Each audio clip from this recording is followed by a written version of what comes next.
Hello YouTube, how you guys doing? Applebottemgs here. In this video I'm going to show you guys how to add a transparent background to any image that you would like. This is not going to be using the old YouTube method.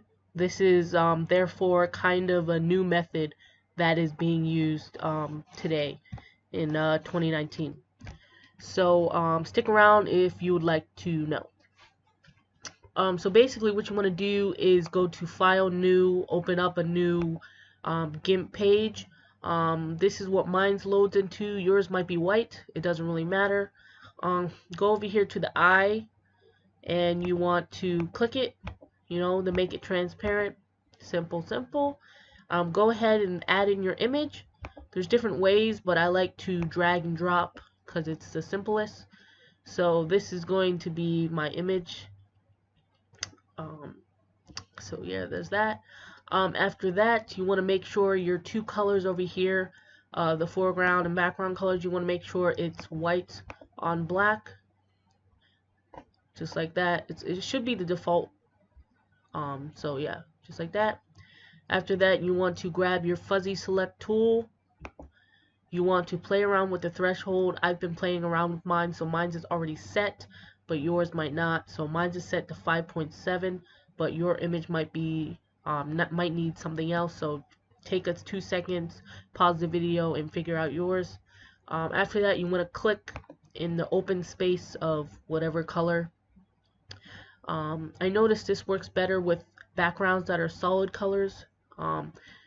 But you can try backgrounds with multiple colors. It might work. It's kind of 50-50 chance. I could play around with the threshold some more to get this fuzzy select tool line closer to that black outline, but I'm not picky and I honestly like this white outline here. That's going to be left.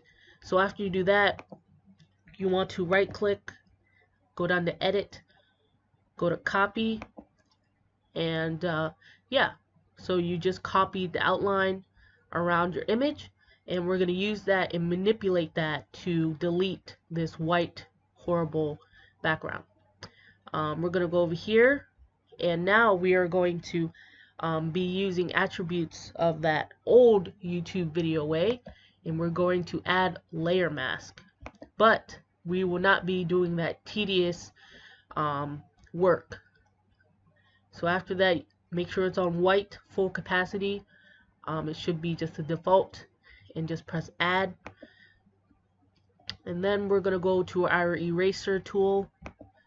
We notice that the tool is selected on this first white cube. Whatever your background color is, it's going to be here. So you're just going to select that.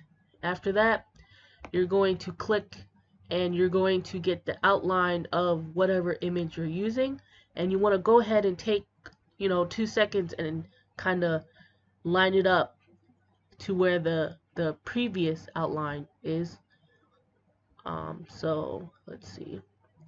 So I'm gonna just say, like, right there, you want to take your time when you're doing this to make sure that it's even. And once you click, you'll notice the background is gone and that it's transparent. And after that, you're pretty much good to go. You notice if I keep clicking, you can kind of see over here it's lighter and over here it's darker. Yeah, that's because it thinks there's an image there, but there's not. So if I keep clicking, whatever. But you're basically done at this point. It's like erasing. But so yeah, you're basically done at this point, and you're good to go. You can put any type of background layer. You can add a layer.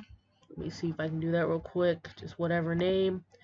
And oh yeah, there's one thing I should probably add. If you're gonna do that add layer, then grow, and all that funny business, you want to make sure you don't use the transparency to alpha selection. Do not do that, because if you do, it's just going to select the paper. Okay, so the way that you can get around that is by using your fuzzy select tool. Image. Oh, sorry, I'm on the wrong layer. That's why. You have to be on your your image layer, and then you have to be on the layer mask, and just select your image, and then you would just skip that kind of transparency thingy and just go straight to grow or shrink, and I guess just let's grow by 8, and there you go. So you grow, and then you could add your layer, and then pick your little funky color and paste it over it, and then you should be able to move these, but since I'm using like a screen recorder, it's not gonna let me move it. But that's basically it, guys. I hope this helps you out. If you have any questions or concerns, just let me know in the comment section. I'll be sure to get back to you in a timely fashion. Enjoy the rest of your day.